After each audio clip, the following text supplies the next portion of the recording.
गरुड़ पुराण के रहस्यमयी पन्नों से आज हम जीवन, मृत्यु और पुनर्जन्म के चक्र को डिकोड करेंगे।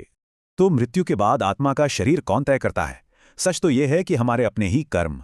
जन्म से पहले आत्मा को सब याद रहता है, लेकिन जन्म लेते ही माया सारी यादें मिटा देती है। ग्रंथों में दोहरा दंड है, पहले नरक की सजा और फिर अगले जन्म में पिछले कर्मों का भारी बोझ। हैरानी की बात यह है कि अलग अलग पापों के लिए बिल्कुल फिक्स्ड और विशिष्ट पशु योनियां बताई गई हैं।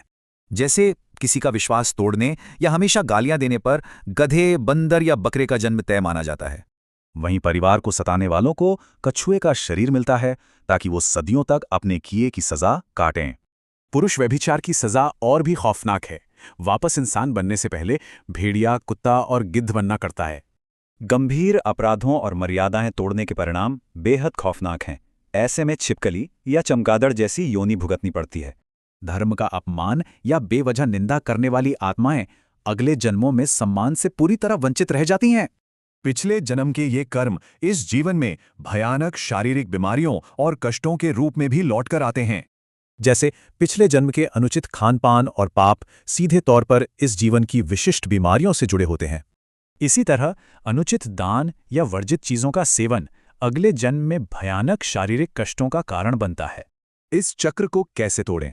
युवावस्था से ही किए गए सकारात्मक कर्म और सही फैसले मोक्ष का मार्ग बनाते हैं। युवावस्था से ही दूसरों का भला सोचना और जीवों पर करुणा करना, ये आदतें सीधे स्वर्ग के दरवाजे खोलती हैं। ग्रंथों के अनुसार मृत्यु के समय सच्चे मन से ईश्वर का नाम लेना मोक्ष का सीधा रास्ता खोल देता है। क्या पिछले जन्म को याद किया जा सकता है? जाति स्मरण नाम की विशेष ध्यान तकनीक इसी के लिए है। इसमें दिन भर की घटनाओं को बिल्कुल उल्टे क्रम में याद किया जाता है, सोने से लेकर सुबह उठने तक। लगातार कई महीनों के इस गहरे अभ्यास से मेमोरी पावर बढ़ती है और पिछले जन्म के दरवाजे खुलने लगते हैं।